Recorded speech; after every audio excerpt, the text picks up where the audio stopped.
Steven Spielberg is one of the few legends of cinema still making great work today.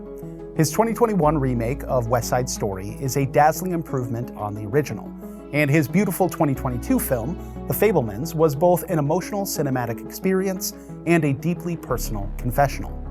So when I heard that he'd be reuniting with Jurassic Park screenwriter David Koepp for a film about whistleblowers and their fight to uncover a massive, possibly supernatural government conspiracy, starring Josh O'Connor, Emily Blunt, and Colman Domingo, I was definitely going to be sat. But what Spielberg delivered was, in many ways, a rehash of Close Encounters of the Third Kind, albeit a less successful one with similar flaws.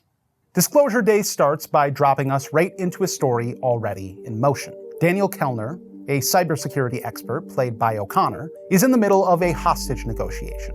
Kellner's girlfriend has been kidnapped by Noah Scanlon, the head of a shady government-funded private contractor played by a bearded Colin Firth. They captured her to get to him, or more importantly, to recover the secrets he stole before they can be released to the public. Unfortunately for Scanlon, Kellner manages to escape with both his girlfriend and the stolen files.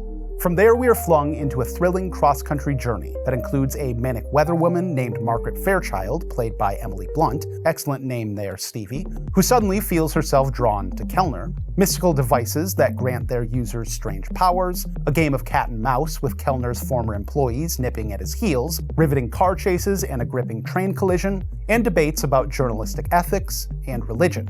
It is a highly ambitious story, as you can tell, and one of its best qualities is how deliberately it doles out its answers. Much like Kellner's girlfriend, Jane, we learn about the conspiracy along the way, so I'll try to avoid spoilers. That said, it is no secret that Disclosure Day is about something near and dear to Spielberg's heart: aliens.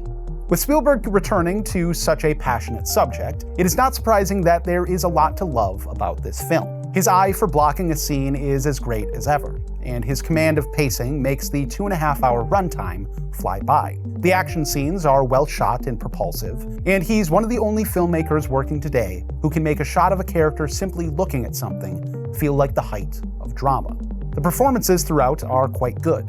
Josh O'Connor proves to be an excellent anchor for this story, and Emily Blunt's portrayal of a woman experiencing something akin to a mental break is a perfect mix of powerful emotion and much-needed levity. Colman Domingo also lends his well-known gravitas and charm to a fairly thin character on the page. Disclosure Day should have been a home run for me, but a movie with that title had better have some thought-provoking answers, and ultimately Koepp and Spielberg do not deliver. What's worse, they seem to completely misunderstand how media, journalism, and frankly, society actually works. As Kellner and his companions traverse the country, evading an evil paramilitary force with their stolen secrets in tow, the main question becomes, how are they going to disclose this information? Certainly, they'd want to work with a journalist, as Edward Snowden did, to report on this extensive information. Or they'd want to release a video, carefully detailing everything within its proper context and showing their evidence. Surely they would demonstrate the strange phenomena surrounding Kellner and Fairchild that cannot be explained by current science. Unfortunately, they do none of that. Their plan, which had apparently been in place from the beginning, is so dumbfounding, I had to restrain myself from yelling at the screen. Without revealing the details, I'll simply say that no media outlet would support such journalistic malpractice, and the general public would be right to question the veracity of the information. Disclosure Day is a film that stakes everything on its ending, but when you finally get there, it falls flat. One could never accuse Spielberg of a lack of curiosity, which is why it is so disappointing that much of the questions the film evokes seem incredibly underexamined. The main problem with Disclosure Day is that its worldview is incredibly naive. The film's message, and I am not being uncharitable when I say this, essentially boils down to, we all need to learn to listen to each other again. It isn't a bad message per se, but has Spielberg and Koepp looked at the world lately? Of course, I think the world would be a better place if we were all more empathetic toward each other. But the way the film seems to think its revelation at the end would lead to that is pretty laughable. I mean, there is a nuclear crisis happening in the background of Disclosure Day, and the implication seems to be that humanity will be brought back from the brink because Kellner and Co.'s cockamamie news report.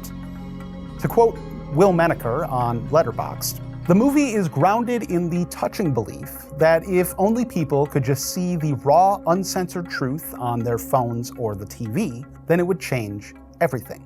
This is belied by very recent history.